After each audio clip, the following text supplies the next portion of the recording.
Good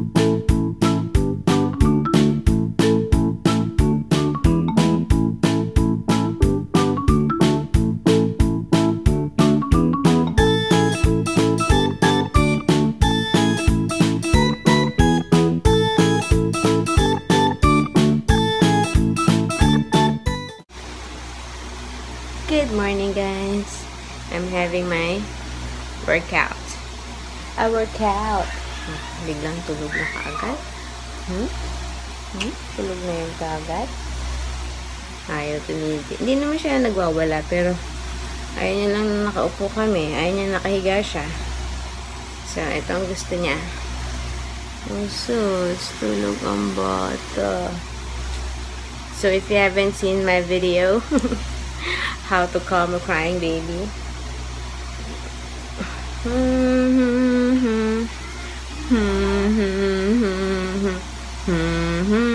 Can you see me there? Sakot na ng ano. Kahit kanina madaling araw, 3:30. Ewan ko, meron siyang alarm clock. 3:30, nagigising siya. Doesn't matter kung ano oras siya natulog sa gabi. So, yun, gising siya. Gising kami hanggang mga 4:30.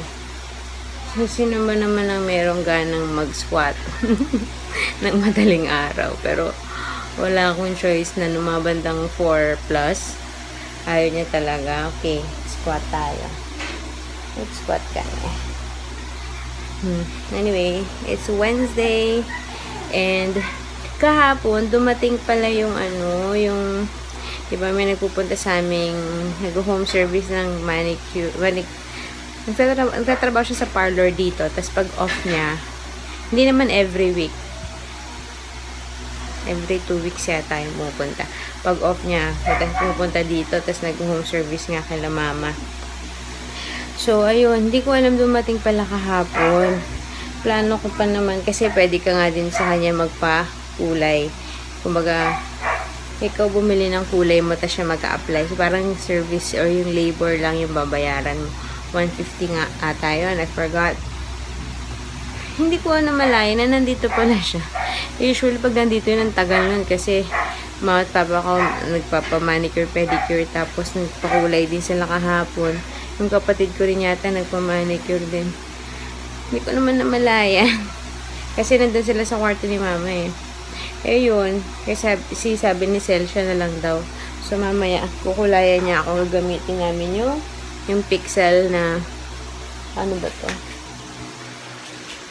This one, oh. Very light ash blonde. Can you see?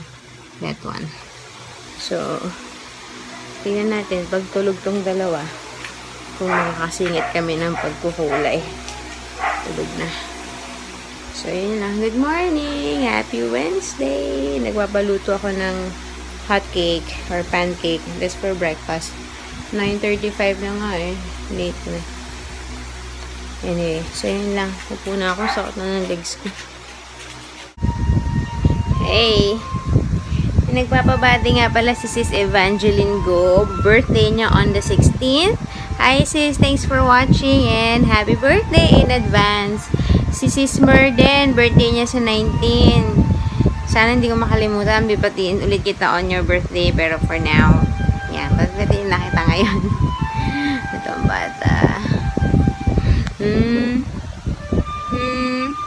Ano? We're just listening to classical music for babies. And sana antokin siya. Kasi ako inaantok. So, isang bata. You like the music?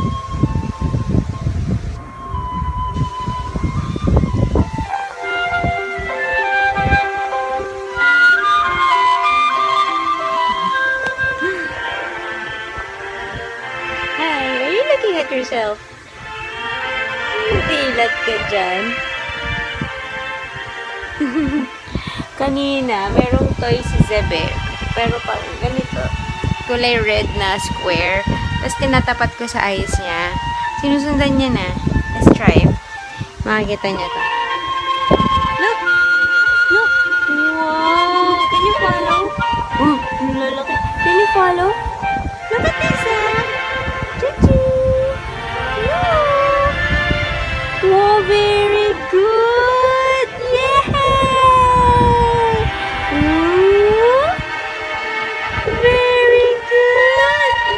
get it?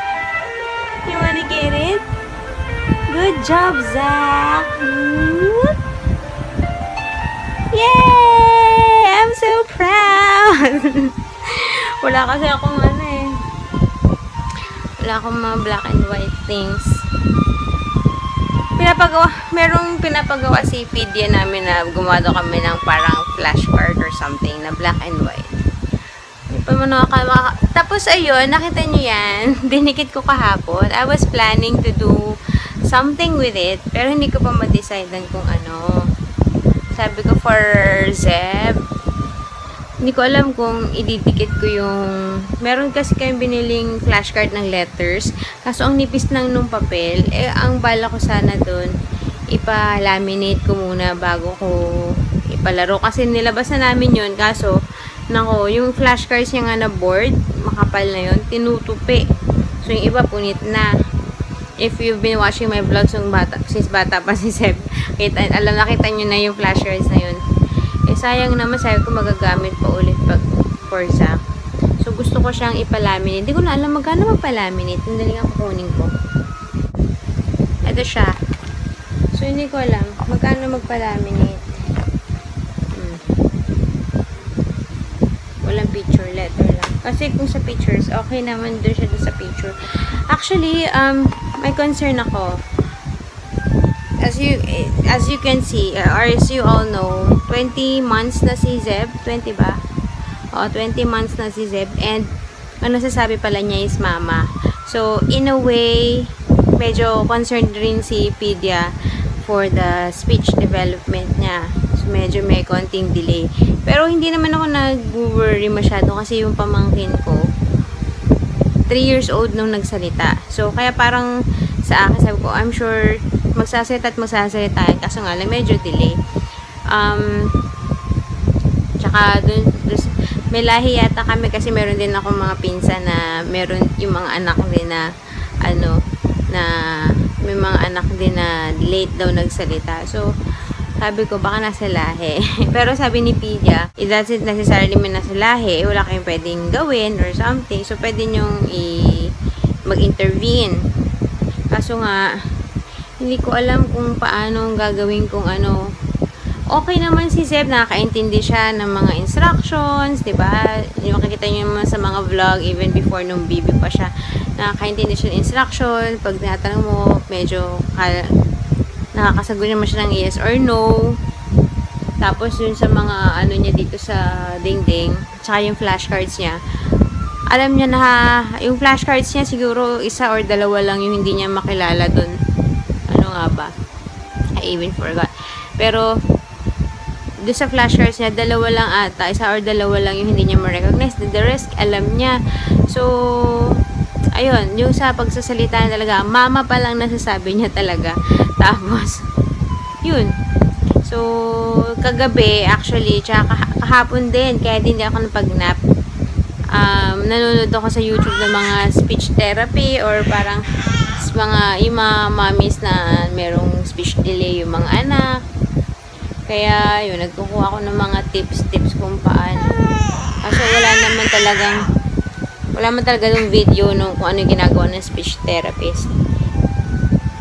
Mga ano lang, yung mga mommies na nagsishare lang din kung paano yung ginagawa. So, parang kumaga, nangyari, pinakata yung ball. This is a ball.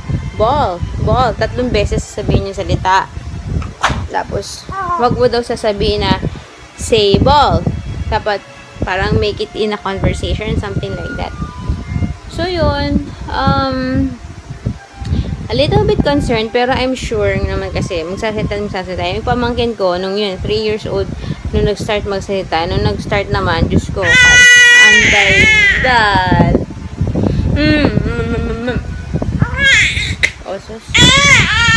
Anyways, so yun, kung meron kayong ideas or meron kayong experience, first-hand experience with yung mga toddlers nyo na medyo late nagsalita, share nyo naman yung mga tips nyo sa akin. Ay, gusto ko mag-ano kami ni Zeb. Gusto ko magpaka-teacheran eh. Kaya nga nagdikit ako dun. Kasi hindi ko naman gagawin ko. Sabi ko, hindi ko lang wait lang naman. I'm talking. Hindi ko alam kung magdo-drawing ako doon. For example, apple. Kaso, nag-iisa lang yan. Hindi pa ako nakakabili. Alam ko may nabibili na parang yung malalaking ganyan. Ano nga yan? Nag-gift wrapper. Hinalongkat ko lang kahapon. Tapos, hindi ko alam kung dodrawingan ko ba doon mismo or hindi ko alam kung ididikit ko tong flashcard doon. I don't know. Wala ba akong idea. Pero buti na nga lang. Nung nakita ni Zeb kahapon yan, wala naman siyang ginawa. Hindi naman niya sinulat-sulatan or something.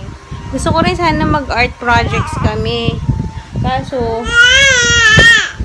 pag sinimulan ko siya dito mag-drawing, baka pati buong kwarto. Drawingan. Kaya gusto ko somewhere na pwede kaming magkalat. Which is sa labas. Wait lang po! Yan, dede. Sige, wait lang. So, yun. Let me know, mommies. Meron kayong suggestions, recommendations. Pwede ka na.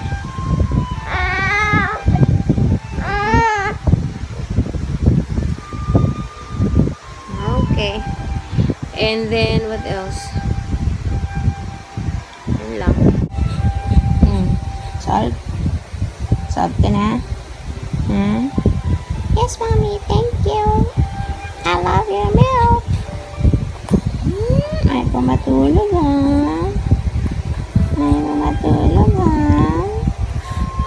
Sige, okay lang yan. Para mamaya, pag uy.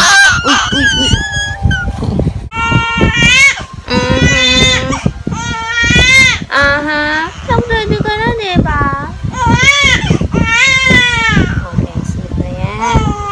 Sleep na yan. Sleep na yan. Mas malakas ka pa sa music mo eh.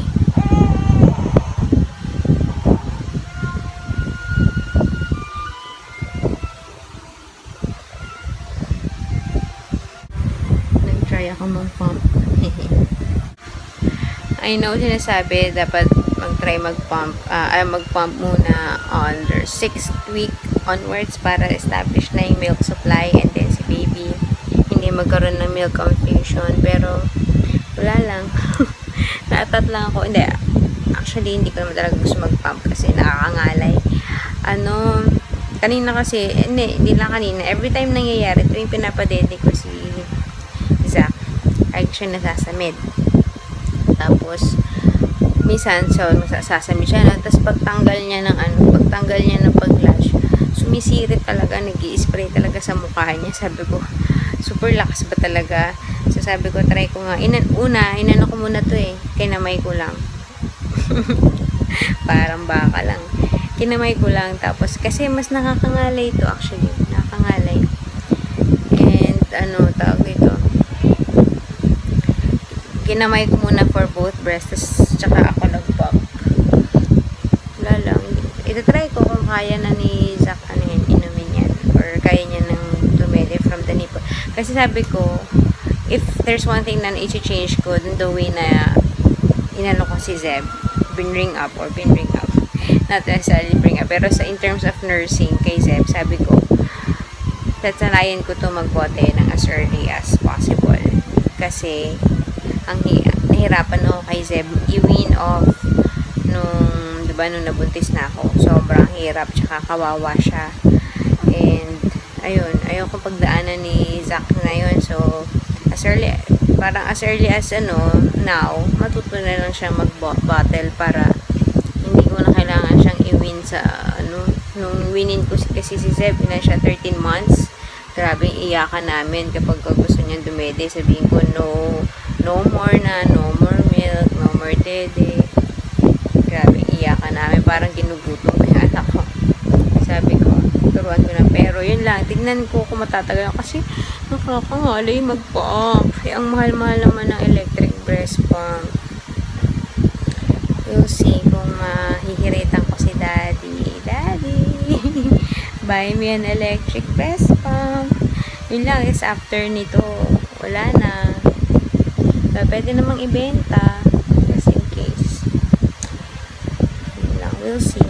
Pero mamaya papatry ko to. Pagka pagka nagko-color kami ng hair, tapos in the middle of it, nagising, papatry kong painom kay dun sa isa namin kasambahay siyang padede kung gutom. We'll see. I'm excited to see. Yun lang. Anyway, it's 11:35 and nagigising na ang alaga ko. Nakadilat na nga eh. Hi! Let's take a bath. Ha? Let's take a bath na po. 30 minutes pa lang siyang tulog. Uy, sorry kung ano yung electric fan na doon yata sa clips ko kanina. Malakas yung electric fan. Kasi mainit. So, yun. Okay. Para akong tanga, sabi ko wala akong black and white na flashcards. Ito nga pala. So, ito din, tinitignan ni Zach. Look, Zach. Look. Look. Wow. Follow. Very good. Follow. Yes. Okay. Turuan ka ta magbasa, okay? Okay? Yes, mommy. Oh, can you see yourself? What? Can you see yourself? You're also black and white.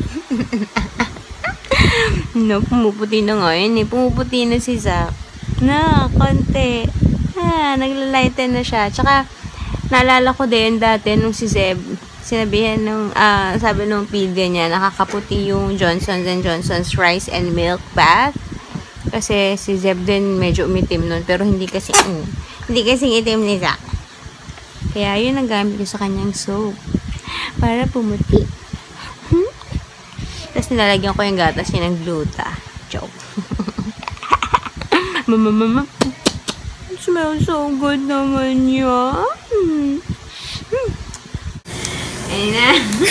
Nag-start na siya. Operahan ako. This is our color. Very light ash blonde. Titignan natin kung effective si Sel. Okay. This is my hair before. Para meron akong ebidensya. Pagka nasira ni Sel ang hair ko, papakulong kita. Okay, magkulayan tayo. Si Zeb ay natutulog, tsaka si Zach. Galingan mo yan, Sel. Say babo muna.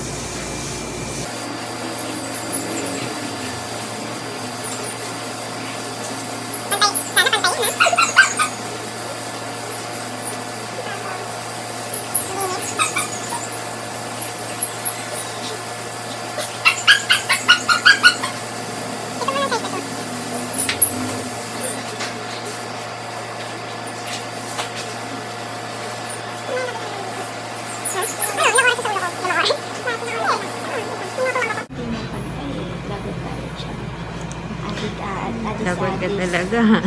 Pakukulong kita.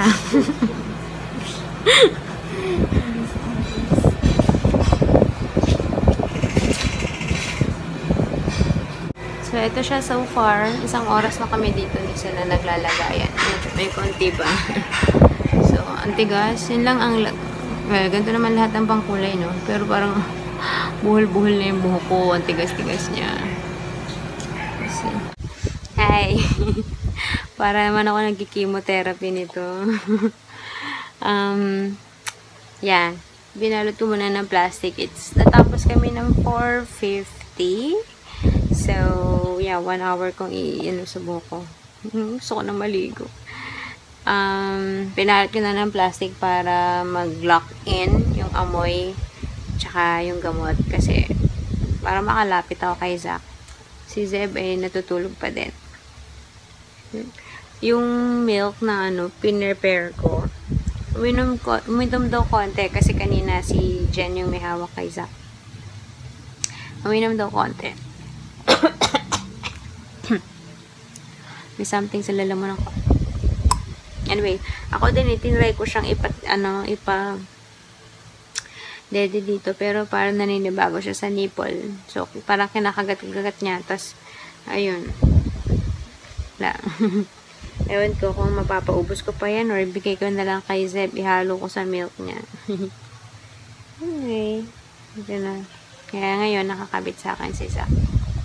You'll see, papakita ko sa inyo pagka tuyo ng aking hair. Sana kumulay naman siya. And here's the after! Ayan. Kumulay naman siya, diba? And okay naman so far. Medyo kanina nung basa siya, pag tiningnan mo parang merong mga hindi pantay-pantay. Pero pag tuyo, okay. So, ganyan yung color niya sa aking hair. Malayo-malayo dun sa color dun sa nasa box. Yung picture ng babae. Pero pwede na. So, yan. Masaya na ako. Pero, wala lang. Meron pa akong hinahanap na color na hindi ko ma-achieve. But, yan. In fairness, para malambot yung hair ko or dahil sa conditioner ko, I'm using ngayon yung ang combo ko ngayon is Hana at saka yung 3-minute miracle ng Pantene. Tapos minsan, meron pa kasi ako ng Dove so sinasalit-salit ko para hindi masawa yung hair ko kasi pag masyado na siyang nag-get used to it, nawawalan nung parang pumapangat ulit yung hair ko. So, kailangan ako mag-switch. So, yeah. You like it? Is it nice? Alam mo, laki ng difference, no? At least, lang, hindi nakita yung roots. Tsaka siguro pag sa araw, pag sa labas, mas maganda yung itsura. Inisip mo kanina kung mag-try ba ako magkulot. Kaso, mag-e-effort. E-effort ako for nothing. And, today is Wednesday. So, darating yung masahista. Iniisip ko kung magpapamassage ako. So, pag nagpamassage ako, ma-oilihan din yung buhok ko. Kaya sabi ko, useless. Baby ko, sinisinok. Sinisinok yun? Misus. Misus. Hi, baby. So, yeah. Hi, guys. Lakas mukha Colleen Garcia, no? Yes, ang kapal ang mukha. Excuse me. O, diba? Nagkulot ako. Dapat yung mag-makeup ako. Actually, I'm thinking, should I film something? Gusto ko mag-makeup sana, sabi ko. Tapos, barin ko na rin kasi alas 8 na. So, I'm thinking, kung may ma-film ba ako, pwede ako mag-film sa kwarto ng kapatid ko. Pero I'm still not sure about the lighting, kung okay. Kasi, lang normal, fluorescent light.